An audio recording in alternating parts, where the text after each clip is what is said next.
بنورنا الدنيا وننشر في الفضاء أملا ونعلي عزم همتنا فمن طلب العلا وصل. الحمد لله رب العالمين والعاقبة للمتقين والصلاة والسلام على سيد الأنبياء والمرسلين سيدنا وحبيبنا وحبيب رب العالمين محمد وعلى آلہ وأصحابہ ومن هدى بهدیہ إلى يوم الدین. اب یہ جو مدار الاسانید احادیث ہے، جن کو ایسے محدثین جن کو مدار الاسانید کہا جاتا ہے، میں نے انہیں تلاش کرنے کی کوشش کی کہ مدار الاسانید کون لوگ ہیں. تو بعض حضرات نے تعیین مدار الاسناد و اثر ذلك فی تعلیل الحدیث کے عنوان سے ایک بحث لکھی ہے، اور اس بحث میں تقریباً 100 صفحے کی بحث ہے، جس میں انہوں نے اس بات کی وضاحت کی ہے کہ ہر شہر میں کچھ نہ کچھ محدثین ایسے گزرے ہیں کہ ان محدثین سے اس شہر کی روایتیں یا ہوتی ہے منقول ہوتی ہے کہ کوئی نہ کوئی حدیث جب نقل کی جاتی ہے تو وہ ان تک پہنچتی ہے. تو ایسے محدثین کو مدار الاسناد محدثین کہا جاتا ہے.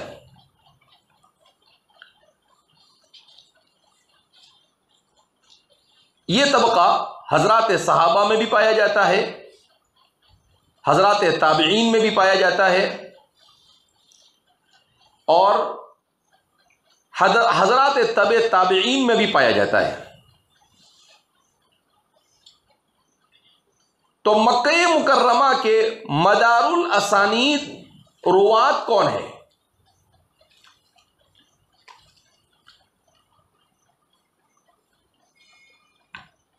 اسی طریقے سے مدینہ منورہ، شام، کوفہ، بصرہ اور جہاں جہاں پر حضرات صحابہ پہنچے، ان جگہوں کے مدار الاحادیث، مدار الاسناد محدثین کو متعین کرنے کی کوشش کی ہے. مثلا حضرات صحابہ کے تلامذہ میں مدینہ منورہ میں مدار الاسانید کون کون ہیں؟ تو ان میں سب سے پہلا نام آتا ہے مدون حدیث امام ابن شہاب الزہری کا، محمد ابن مسلم ابن شہاب الزہری.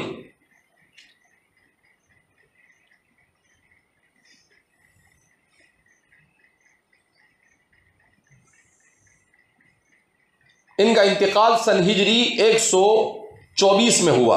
امام صاحب امام ابو حنیفہ کے شیوخ میں سے. مکہ مکرمہ کے مدار الاسناد محدث کون ہے؟ عمرو ابن دینار.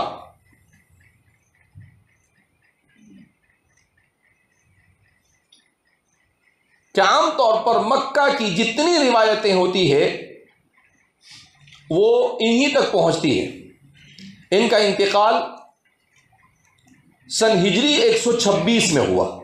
تابعی ہے، اوپر والے بھی تابعی ہے، یہ بھی تابعی ہے. براہ راست صحابہ سے انہوں نے علم حاصل کیا. اہل بصرہ میں مدار الاسانید 2 لوگ ہیں. نمبر 1 قتادہ ابن دعامہ السدوسی. قتادہ ابن دعامہ السدوسی اہل بصرہ میں. ان کا انتقال سن ہجری 117 میں ہوا. مات سنۃ 17 و100. اور دوسرے یحییٰ ابن ابی کثیر.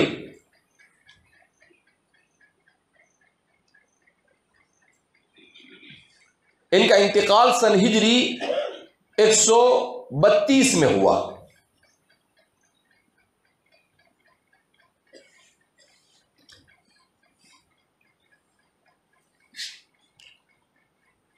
اہل کوفہ کے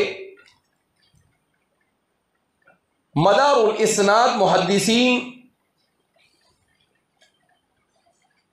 یہ دو ہے. نمبر ایک ابو اسحاق السبیعی. ابو اسحاق السبیعی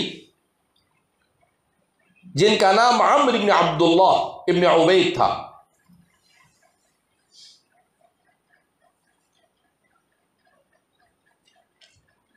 سن ہجری 129 میں ان کا انتقال ہوا. مات سنۃ 29 و100.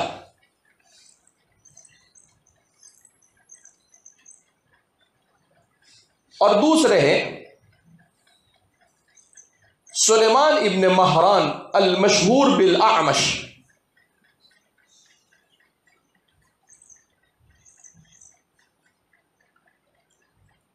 ابو محمد ان کی کنیت ہے.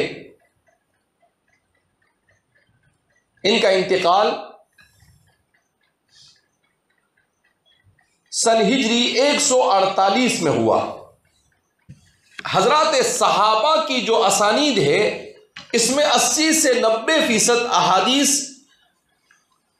مکہ مدینہ منورہ، مکہ مکرمہ، بصرہ، کوفہ کی انہی لوگوں کے اندر میں گھومتی رہتی ہے. یہ لوگ کہیں نہ کہیں سند کے اندر میں آئی جاتے ہیں. پھر اس کے بعد ان 6 راویوں کی احادیث دوسرے طبقے میں، تبع تابعین اور اس کے بعد والے طبقے میں جو مدار الاسانید ہے وہ یہ ہے. مدینہ منورہ میں مالک ابن انس ابن ابی عامر الاصبحی، مالک ابن انس ابن ابی عامر الاصبحی، ان کا انتقال سن ہجری 179 میں ہوا. مات سنۃ 79 و100.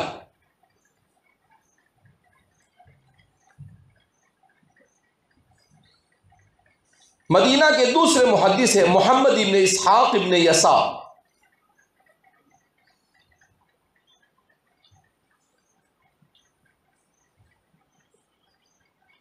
ان کا انتقال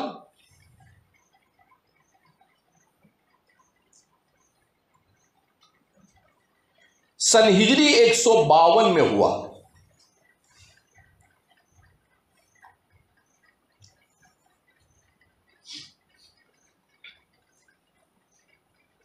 اہل مکہ کے مدار الاسناد دوسرے طبقے میں عبد الملک ابن عبد العزیز ابن جریج، عبد الملک ابن عبد العزیز ابن جریج.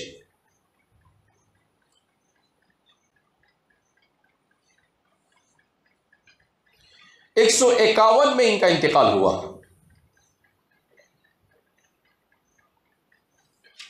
دوسرے ہیں سفیان ابن عیینہ،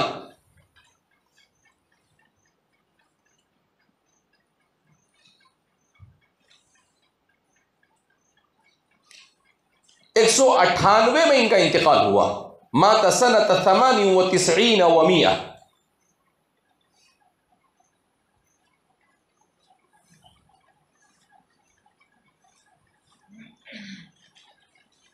اہل بصرہ کے مدار الاسناد دوسرے طبقے کے روات یہ ہیں. نمبر 1 سعید ابن ابی عروبہ،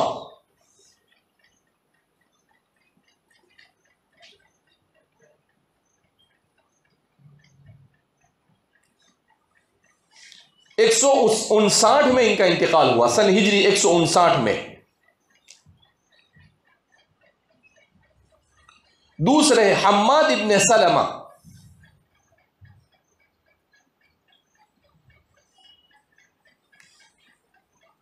سن ہجری 168 میں ان کا انتقال ہوا، 68 و100.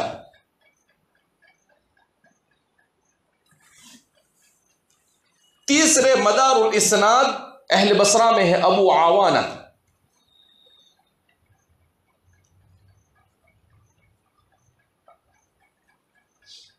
الوضاح الواسطی، مشہور ابو عوانہ سے ہوئے، ان کا نام تھا وضاح.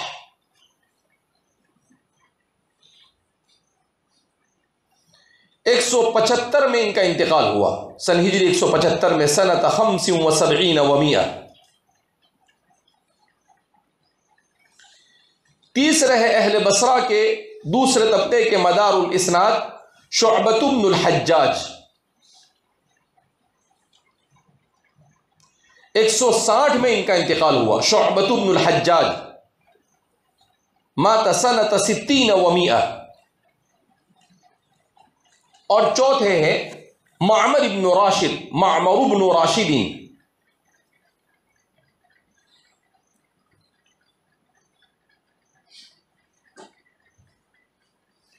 154 میں ان کا انتقال ہوا، مات سنۃ 54 و100۔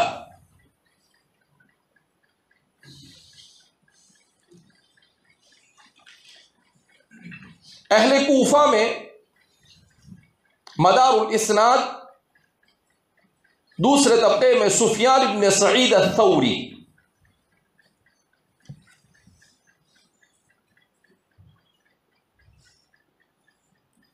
161 میں آپ کا انتقال ہوا، سن ہجری 161 میں۔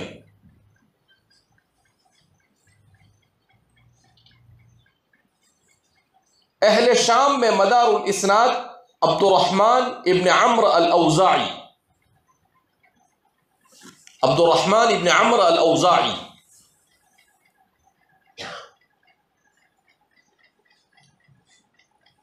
151 میں آپ کا انتقال ہوا۔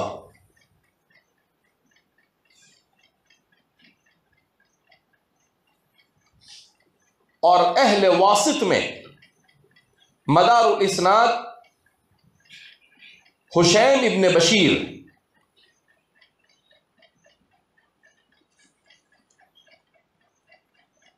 حشیم ابن بشیر کا انتقال مات سنۃ 83 و100، 183 میں ہوا۔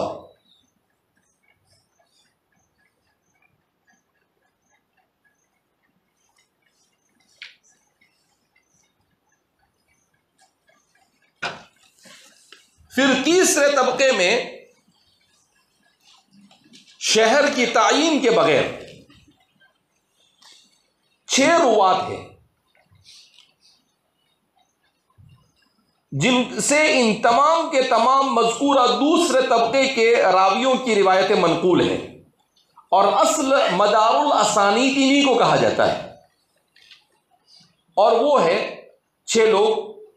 نمبر 1 یحییٰ ابن سعید القطان،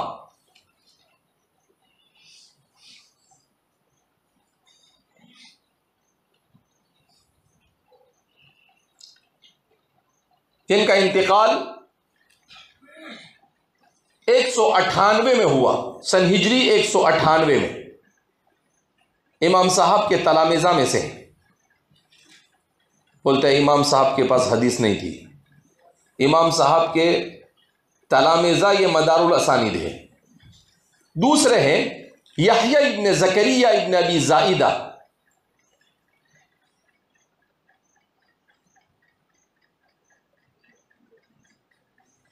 یحییٰ ابن زکریا ابن ابی زائدہ،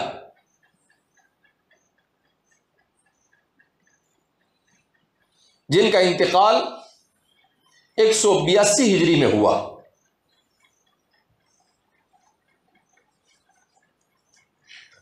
تیسرے ہے وکیع ابن الجراح،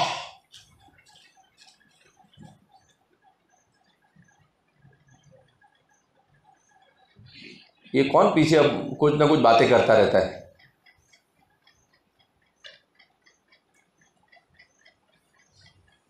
جن کا انتقال سن ہجری 199 میں ہوا، یہ بھی امام صاحب کے اجل تلامذہ میں سے اور امام شافعی کے شیوخ اور استاد میں سے۔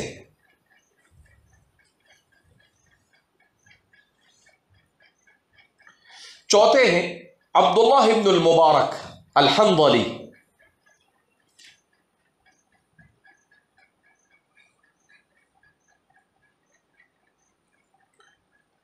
سن ہجری 181 میں آپ کا انتقال ہوا، یہ بھی امام صاحب کے تلامذہ میں سے۔ یہ سب مدار الاسانید ہے، اور بولتا ہے امام صاحب قلیل الحدیث ہے۔ غیر مقلدین کی معمر ہے. ہاں اس کے بعد 5 پہ ہے عبد الرحمن ابن مہدی الاسدی.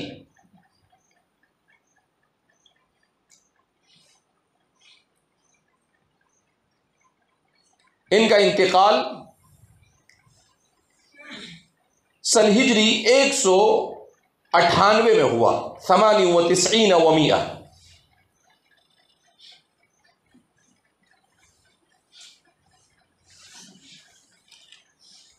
اور چھٹے اور آخری ہے مدار الاسناد یحییٰ بن آدم ابو زکریہ.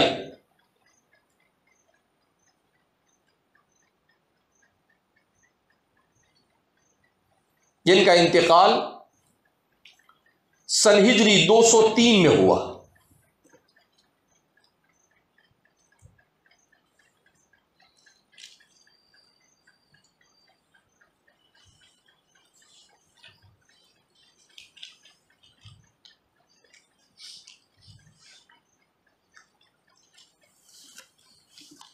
امام ابو زرع رازی فرماتے ہیں وصار حدیث هؤلاء كلهم الى یحییٰ بن معین. کافر ان سب کی حدیثیں یحییٰ ابن معین کے پاس آپ کو مل جائے گی.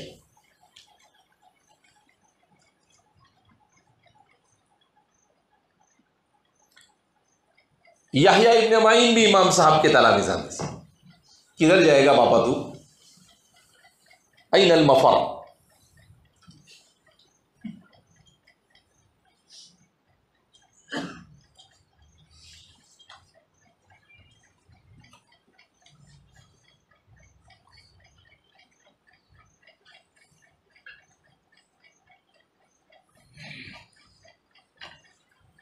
تو یہ ہے مدار الاسانید روات. یہ کون ہے؟ مدار الاسانید. یہ آپ دیکھیں گے بکثرت ان لوگوں کے نام حدیث کی ہر کتاب میں آئیں گے. لا یخلو کتاب لا تخلو صفحۃ الا باسمہم. ہر صفحے میں ان کا کہیں نہ کہیں ان میں سے کسی نہ کسی کا نام آنا امر لابدی ہے. اسی لیے ان کو مدار الاسناد کہا جاتا ہے. بہرحال فَأَمَّا مَا كَانَ مِنْهَا عَنْ قَوْمٍ هُمْ عِنْدَ أَهْلِ الْحَدِيثِ مُتَّهَمُونَ أَوْ عِنْدَ الْأَكْثَرِ مِنْهُمْ فَلَسْنَا نَتَشَاغَلُ بِتَخْرِيجِ حَدِيثِهِمْ. اور بہرحال وہ لوگ جو محدثین کے یہاں پر متہم ہے، سب کے یہاں یا اکثر کے یہاں، تو ہم ان لوگوں کی حدیثوں کو روایت نہیں کریں گے، نقل نہیں کریں گے. اور پھر ان کے بھی نام ذکر کر دیے کہ عبداللہ ابن مسور، جیسے عبداللہ ابن مسور ابو جعفر المدائنی، وعمر ابن خالد، اور عمر ابن خالد، وعبد القدوس الشامی، اور عبد القدوس الشامی، ومحمد ابن سعید المصلوب، اور محمد ابن سعید المصلوب، اور غیاث ابن ابراہیم، اور سلیمان ابن عمر، اور ابو داود النخعی، اور ان جیسے وہ لوگ جن پر وضع حدیث کی تہمت ہے اور احادیث کو گھڑنے کا الزام ہے. تولید الاخبار، خبروں کو پیدا کرنا نہیں، بنانا، کہ اپنی طرف سے کچھ بھی اڑم تڑم بنا دیتے تھے اور سند بھی بنا دیتے تھے، سیٹ کر دیتے تھے. گویا کہ ان ہؤلاء المتہمون بالگھوٹالہ، یہ حدیثی گھوٹالے کے کیا ہے؟ ملوث لوگ ہیں. تو اس پیراگراف سے آپ نے اس بات کی وضاحت کی کہ موضوع اور متروک الحدیث محدثین راویوں میں سے کسی کو بھی آپ نے اپنی کتاب میں جگہ نہیں دی ہے. کہ جس پر بھی الزام لگایا گیا کہ بھئی یہ وضاعین میں سے ہے، کہ فیکٹری آف حدیث ہے، یہ کچھ بھی بنا ڈالتا ہے، اپنی طرف سے سند بھی بنانے میں ایکسپرٹ ہے اور حدیث بھی بنانے میں ماہر ہے، تو کہا ایسوں کو ہم نے سائٹ کیا ہے۔ ایسوں کو کیوں ہم ذکر کریں گے؟ اسی لیے ہمارے علماء نے لکھا ہے کہ رسول اللہ صلی اللہ علیہ وسلم کی طرف غلط حدیث کی نسبت اسے موضوع کہا جاتا ہے، اور اس کے گھڑنے والے کو وضاع کہتے ہیں۔ تو ہر زمانے میں جیسے اچھے لوگ ہوتے ہیں ویسے ہی برے لوگ بھی ہوتے ہیں۔ کوئی زمانہ برے لوگوں سے خالی، آپ صلی اللہ علیہ وسلم کے زمانے میں ابو بکر تھے تو ساتھ ساتھ میں ابو جہل بھی تھا، اگرچہ وہ مشہور نہیں تھا۔ ابو جہل اس کو لوگ نہیں کہتے تھے، وَكَانَ مَشْهُورٌ بِأَبِي الْحَكَمِ۔ ابو جہل نہیں تھا، بلکہ وہ کیا تھا؟ ابو الحکم تھا۔ تو رسول اللہ صلی اللہ علیہ وسلم نے حضرت کو یہ لقب عطا فرمایا کہ آپ ابو الحکم کے لائق نہیں ہیں، بلکہ آپ ابو جہلین کے لائق ہیں۔ کیوں؟ اس لیے کہ مکہ والوں میں جھگڑا ہوتا تھا تو حضرت کے پاس فیصلے کے لیے جاتے تھے، نہیں حضرت چیف جسٹس تھے۔ حضرت کیا تھے؟ ابو الحکم کا مطلب کیا ہے؟ Chief justice. تو حضرت چیف جسٹس تھے، مگر حضرت کو سردار بننے کا خمار چڑھا تھا، نشہ تھا کہ نہیں، محمد کو ماننے سے میری سرداری کدھر؟ تو حضرت کی ساری سرداری نکل گئی۔ تو ابو جہل جیسے بھی لوگ، جب اللہ کے رسول کا زمانہ یہ منافقوں اور جہالوں سے خالی نہیں، تو کون سا زمانہ ایسا ہو سکتا ہے کہ جس میں سبھی اچھے لوگ ہو؟ کہ خیال استو محال استو جنو، ایسا ہو سکتا نہیں۔ اسی لیے حضور نے کہا خیر القرون قرنی، جبکہ حضور کیا کہتے ہیں؟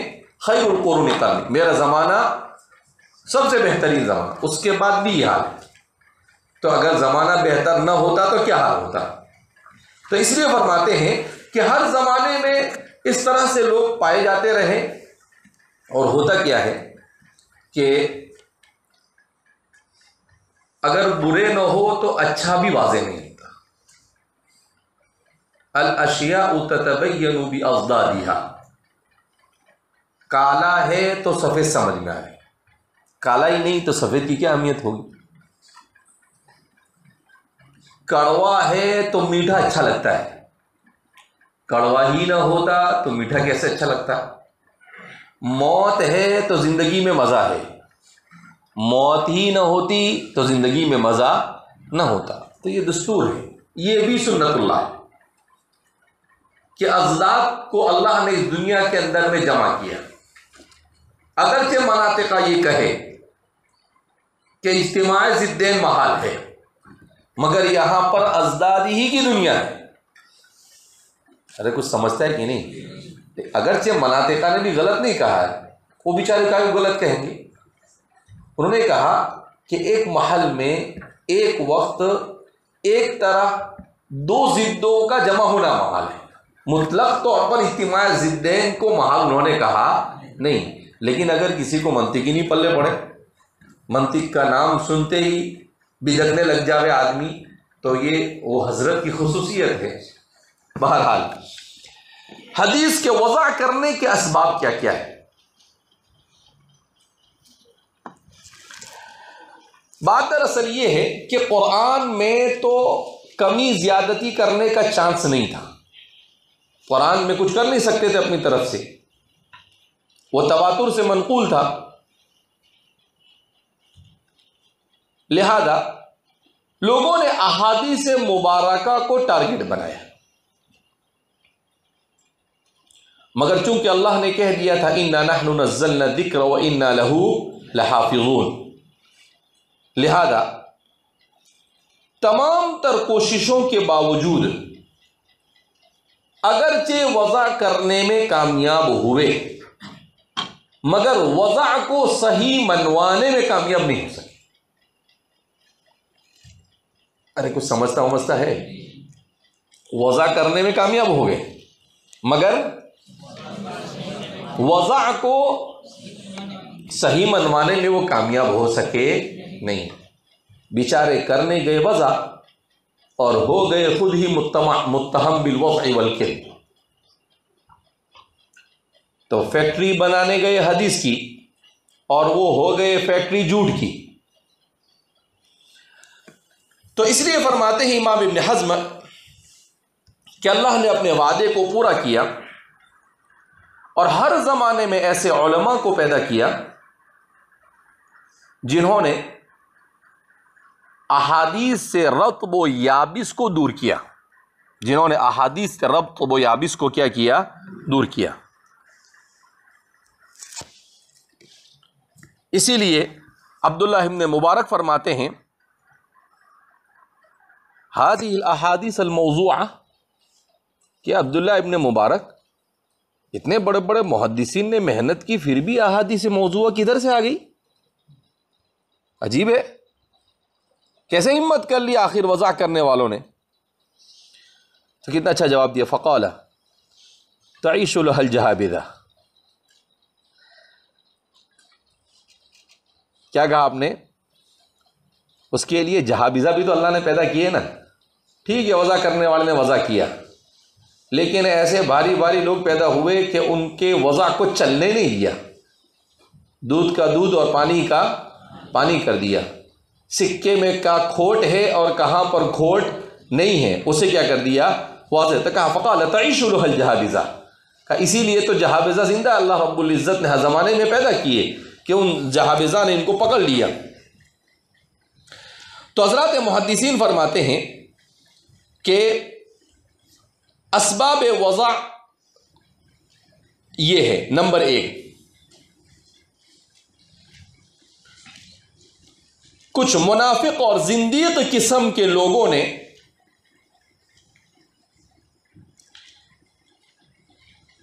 حدیثیں گھڑ کر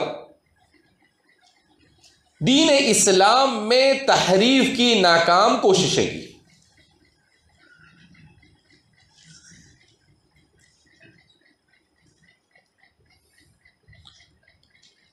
کچھ منافقین اور زندیق قسم کے لوگوں نے دین اسلام میں تحریف پیدا کرنے کے لیے احادیث کو گھڑ لیا.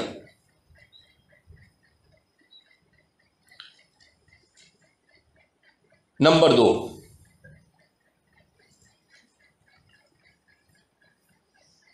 بعض سیاسی اور مذہبی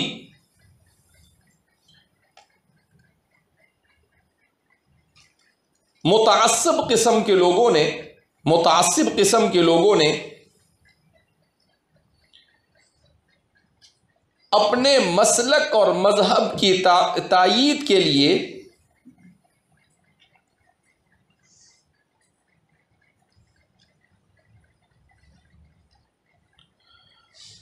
اور مد مقابل کی تردید اور تنقیص کے لیے احادیث کو گھڑ لیا.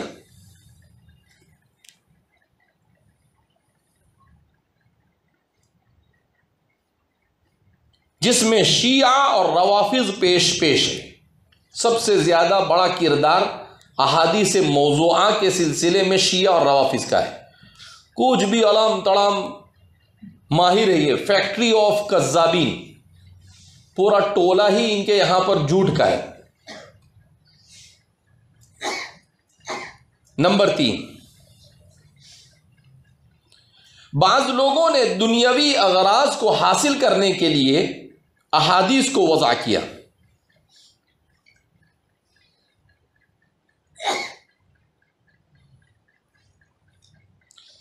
جیسے درباری لوگ بادشاہوں کا تقرب حاصل کرنے کے لیے احادیث کو وضع کرتے تھے،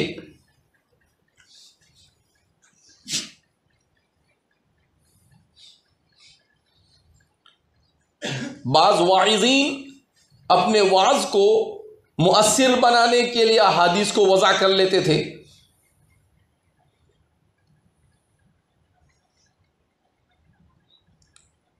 نمبر 4،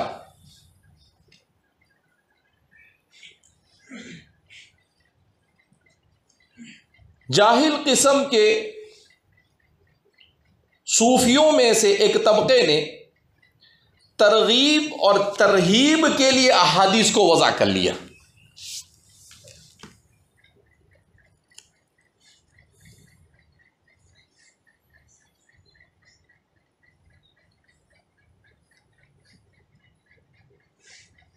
یعنی کسی کے پر تصوف غالب آ گیا اور کوئی عمل ان کو بہت زیادہ مرغوب ہے، تو لوگوں کو اس کی طرف کھینچنے کے لیے اپنی طرف سے حدیثیں بنا ڈالی۔ ایسا کام آج بھی ہمارے رضا خانی بہت کرتے، اٹھا پٹک کہیں بھی کچھ بھی۔ وہ مدنی چینل چلاتا ہے ایک صاحب، الیاس کوئی کر کے ایسا کچھ نام ہے عجیب، ہداہ اللہ واحفظ الامۃ عن ضلالہ وبدعاتہ، تو عجیب آدمی ہے۔ وہ کیلا چھیلنے کا طریقہ سنت کے مطابق کیا ہے وہ بتاتا ہے۔ ارے بابا کون سی حدیث ہے یہ؟ تو نہیں جیسی، یعنی کوئی سب بیکار اور واہیات قسم کی چیزیں، اس کو اللہ کے رسول صلی اللہ، اب یہ کوئی طریقہ ہے؟ ابھی کیلا چھیلنے کا کیا طریقہ ہوگا بابا؟ اللہ کے رسول صلی اللہ علیہ وسلم کے زمانے میں ایک ہفتے تک عائشہ صدیقہ رضی اللہ تعالیٰ عنہ فرماتی کہ کھانا میسر نہیں ہوتا تھا، اور یہ کیلا بولو، کیلا ایسا چھلنا سنت ہے بولے۔ ایک مرتبہ وہ مجھے کسی نے پوچھا، بولے یہ برابر ہے سنت ہے؟ تو تیرا کام کرنا ہے یار، کچھ بھی اڑام تڑام بیان کرتے ہیں لوگ، ہمارے لوگوں نے کم لکھا ہے، تو یہ سوشل میڈیا بھی بڑا فتنہ ہے، کچھ بھی اٹھا پٹک لوگ آتے ہیں اور اپنی دکان چلانے کے لیے کچھ بھی چلن دیتے ہیں، اللہ حفاظت فرمائے۔ نمبر 5، شہرت حاصل کرنے کے لیے کچھ لوگ عجیب و غریب قسم کی حدیثیں وضع کر لیتے تھے۔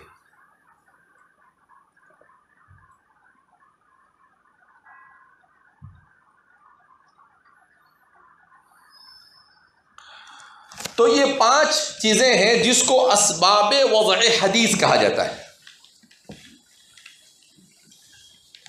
حدیث سے موضوع کو کیسے پہچانے آپ؟ نمبر 1، کبھی ایسا ہوتا ہے کہ حدیث کو وضع کرنے والا خود اقرار کر لیتا ہے۔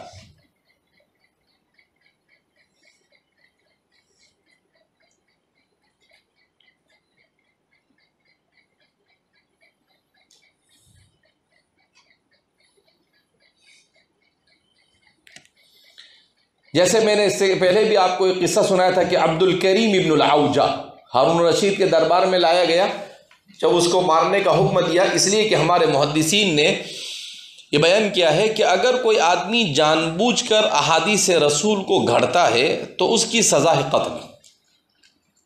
من کذب علی متعمدا فلیتبوأ مقعدہ من النار سے استدلال کرتے ہوئے کہا کہ جان بوجھ کر وضع حدیث کرنے والا یہ قتل کا سزاوار ہوتا ہے۔ کہا ایسے کو اٹھا کر اڑا دینے کا، نہ رہے بانس نہ بجے بانسڑی۔ تو اس کو پکڑ کر لایا گیا، ثابت ہو گیا کہ یہ فیکٹری آف وضع ہے، تو پھر کہا کہ اس کی گردن اڑاؤ، تو وہ بولتا ہے کہ مار کے کیا فائدہ، میں نے تو 400 حدیثیں وضع کر کر ذخیرہ حدیث میں ڈال دیا ہے، تو کہا اس کو اب بھی مار دو، ایک ثانیہ بھی اس کو بخشنا ہے نہیں۔ تو درباریوں نے کہا کہ اب پوچھ لیتے اس کو، کہا کہ اس کا مقصد تو وہی تھا، کہا ٹینشن نہیں لینے کا، عبداللہ ابن مبارک کو بلاؤ۔ عبداللہ ابن مبارک کو بلایا، کچھ ہی دنوں میں انہوں نے عبد الکریم ابن العوجہ کی ساری 400 روایتیں جمع کر کر لا کر رکھ دی، کہا کہ یہ ہے عبد الکریم ابن العوجہ۔ کیوں کہ اس زمانے میں سند چلتی تھی، اب سند کتنا بھی گڑبڑ کرے آدمی، تو جہاں پر کوئی بیان کرتا تھا حدثنی عبد الکریم ابن العوجہ تو اس کو لکھ لیتے تھے، کہا ہاں یہ بدماش۔ تو انہوں نے جہاں جہاں پر اس نے جا کر گند پھیلائی تھی وہ سب جگہوں پر جا جا کر ساری گندگی کیا کر دی، عرب حدیث موضوع ہے تو اس کو کیا کہیں گے، گندگی کہیں گے اور کیا کہیں گے. تو فرماتے ہیں بعض مرتبہ خود اعتراف کر لیتے تھے. نمبر 2،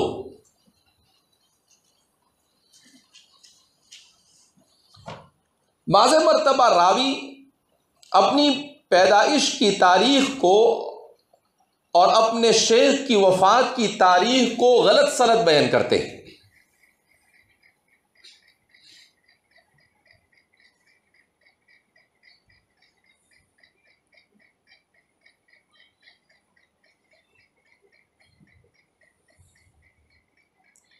یا ایسی جگہ کی نشاندہی کرتے ہیں جہاں پر وہ شیخ پہنچ ہی نہیں پائے.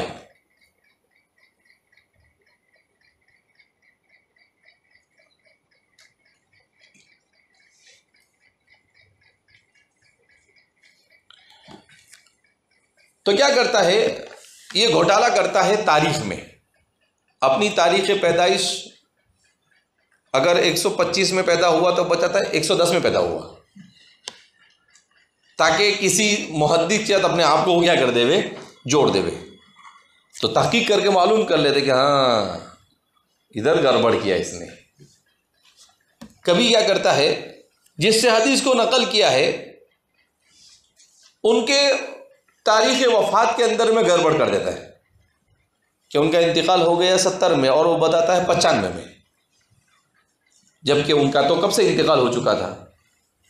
کبھی ایسا ہوتا ہے کہ فلاں شیخ سے میں فلاں جگہ پر ملا، کہ میں واسط میں ملا سفیان سے، سفیان ابن عیینہ سے. تو کہتے ہیں کہ سفیان ابن عیینہ تو زندگی میں کبھی واسط گئے ہی نہیں، تو وہاں کہاں سے سنا اس نے.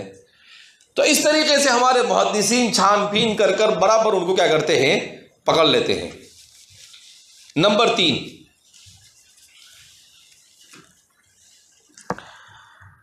متن حدیث کو کتاب اللہ، سنت متواترہ اور اجماع قطعی کے خلاف پانا.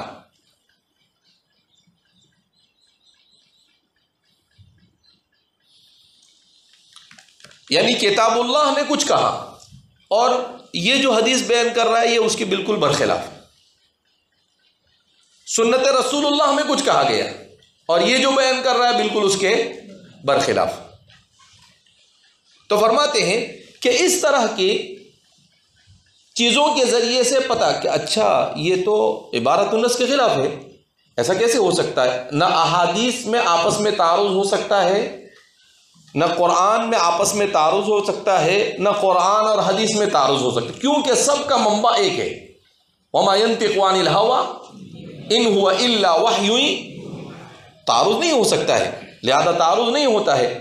تو پھر فرماتے ہیں کہ جب ہوتا، اب کہیں کہ بہت ساری کتابیں تو ایسی ہے جس میں تعارض کو ختم کیا گیا، وہ تعارض نظر آتا ہے ہماری قلت علم کی وجہ سے، قلت معلومات کی وجہ سے.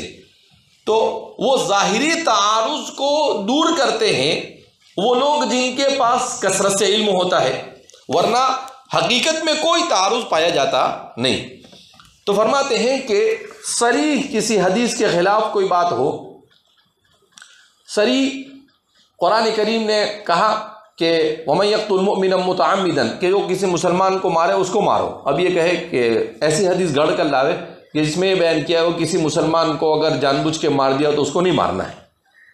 تو اب یہ صریح کتاب اللہ کے خلاف ہے، لہذا سمجھ میں آ جاتا ہے کہ یہ کسی وضع کی فیکٹری سے ہو کر آیا ہے. نمبر 4،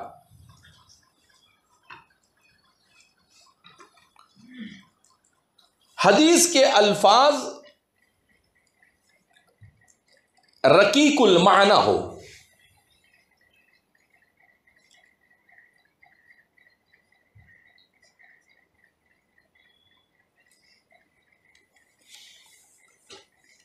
اور فصاحت اور بلاغت سے عاری ہو.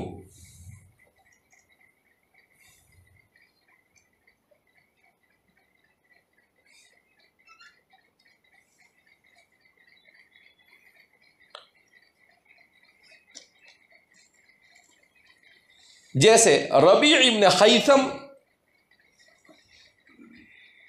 بیان کرتا ہے ان للحدیث ضوءا كضوء النہار تعریفہ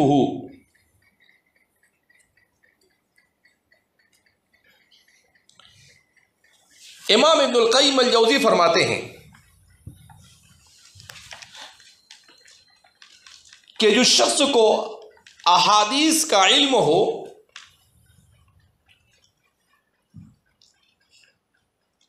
وہ الفاظ سے جان جاتا ہے کہ یہ رسول اللہ کے الفاظ نہیں ہو سکتے.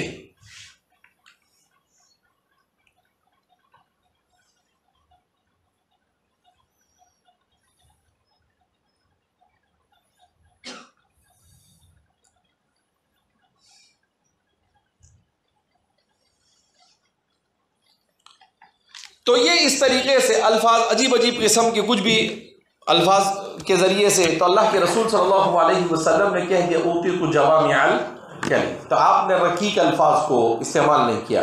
آپ صلی اللہ علیہ وسلم فصاحت اور بلاغت سے نیچے اتر کر باتوں کو بیان کرتے تھے نہیں. وضاعین کے مآخذ کیا ہوتے ہیں، یعنی حدیث کو وضع کرنے والے کے ہاں سے لا کر وضع کرتے ہیں. نمبر 1، حکماء یونان ہند و فارس کے اقوال کو حضور کی طرف منسوب کر دیتے. حکماء یونان فلاسفہ ہند و فارس کے اقوال کو حضور کی طرف منسوب کرتے ہیں.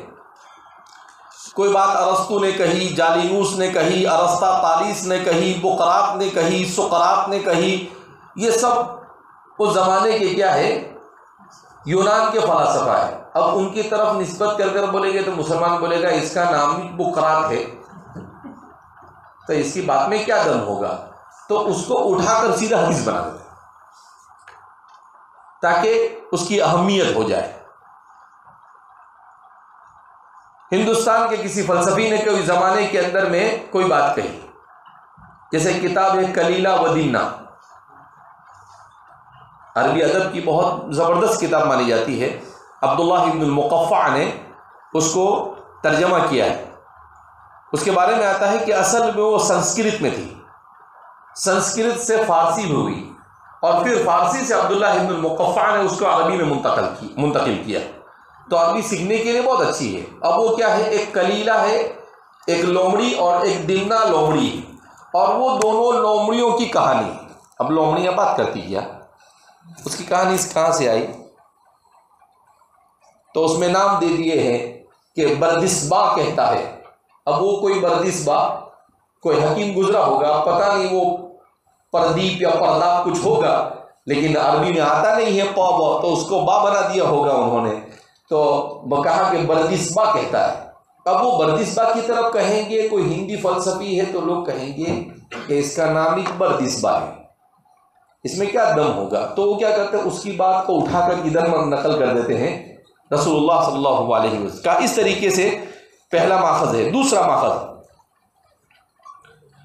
اہل کتاب کی باتوں کو رسول اللہ صلی اللہ علیہ وسلم کی طرف منسوب کرنا.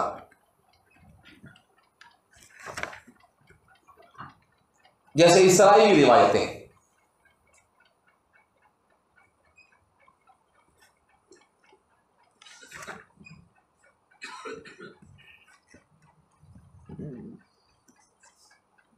نمبر 3،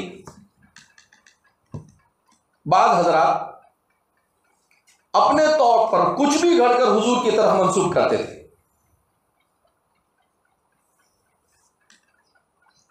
جیسے میں نے کہا کہ ککڑی بیچنے والا کے کان رسول اللہ صلی اللہ علیہ وسلم یحب الدبا، حدیث میں اب اس کے وزن پر بنا دیتے کان رسول اللہ صلی اللہ علیہ وسلم یحب القسطہ.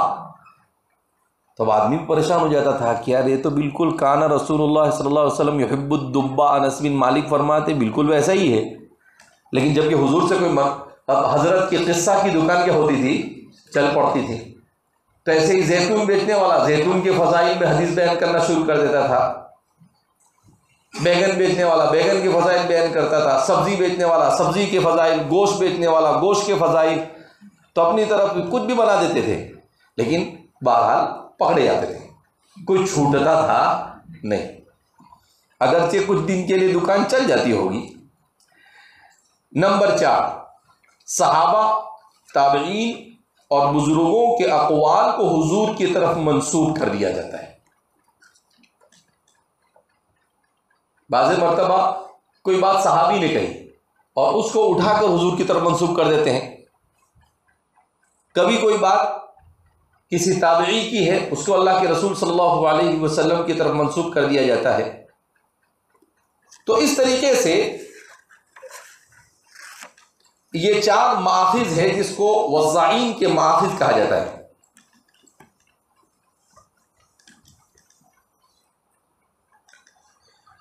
وضاعین اور متروکین کے بعض کے نام ذکر کیے، جس میں پہلا نام آپ نے ذکر کیا ابو جعفر عبداللہ ابن مسور المدائنی۔ امام احمد فرماتے ہیں احادیثہ کلھا موضوعۃ، کہ اس کی تمام حدیثیں موضوع ہیں، ایک حدیث بھی صحیح ڈھنگ کی اس نے نقل نہیں کیا، فیکٹری آف وضع ہے۔ حضرت علی ابن المدینی فرماتے ہیں کہ یہ شخص ادب اور زہد کے متعلق احادیث کو وضع کیا کرتا تھا، یعنی حضرت کا وضع میں کون سا ایکسپرٹی تھی حضرت کی۔ علی ابن مدینی فرماتے ہیں کہ ادب اور زہد کے باب میں کچھ بھی حدیث وضع کر دیا کرتا تھا۔ دوسرے ہیں عمرو ابن خالد القرشی الکوفی، دوسرا راوی ہے وضاعین میں۔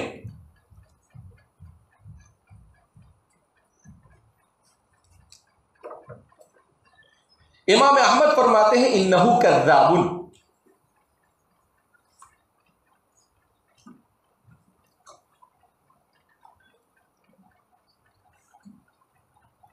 کہا یہ آدمی انتہائی درجہ کذاب تھا۔ تیسرا واضح ہے عبد القدوس ابن حبیب الشامی،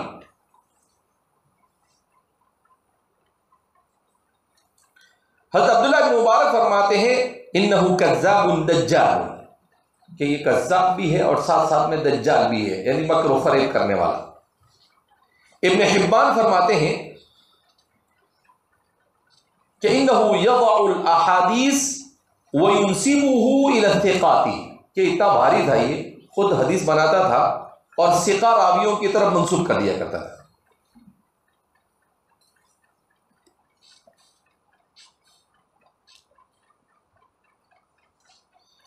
تیسرا ہے، چوتھا راوی ہے محمد بن سعید المسرور،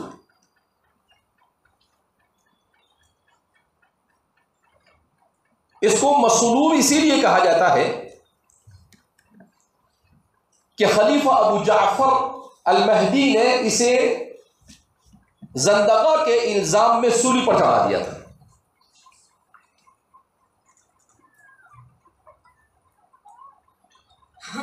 اس کا کام یہ تھا کہ کوئی بھی عربی کی اچھی عبارت اس کی نظر سے گزری اس کو حضور کی طرف منسوب کر دیتا، کوئی حکمت کی بات کہیں پر کچھ بھی حضرت کی نظر سے گزری تو اس کو سیدھا اللہ کے رسول صلی اللہ علیہ وسلم کی طرف سند بنا کر منسوب کر دیا کرتا تھا۔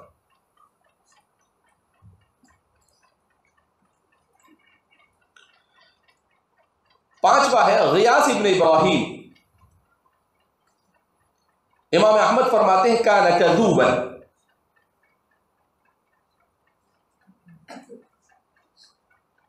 امام جوزجانی فرماتے ہیں کان یضع الحدیث،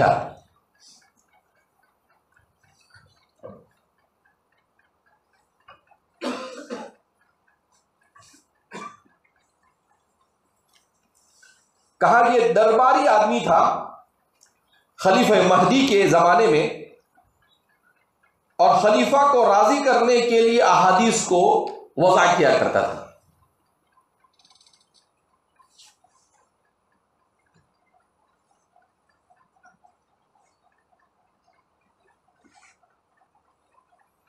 چھٹا راوی ہے وضع ہے سلیمان ابن عمرو النخعی،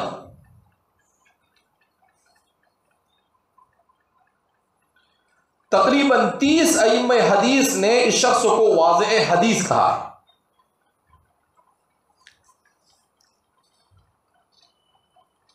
یحییٰ ابن معین فرماتے تھے ہوا اکذب الناس، کہا تاریخ میں شاید اس سے بڑا جھوٹا کوئی نہیں گزرا، وہ ہوا اکذب الناس، لوگوں میں سب سے زیادہ جھوٹا۔